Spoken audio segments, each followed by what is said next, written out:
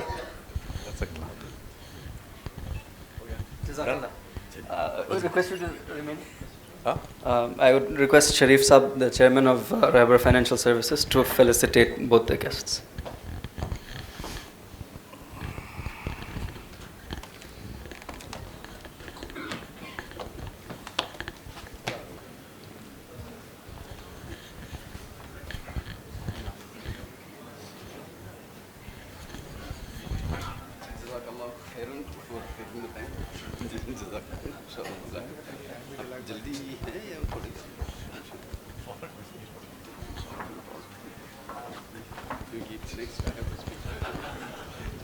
It's called gold bricks.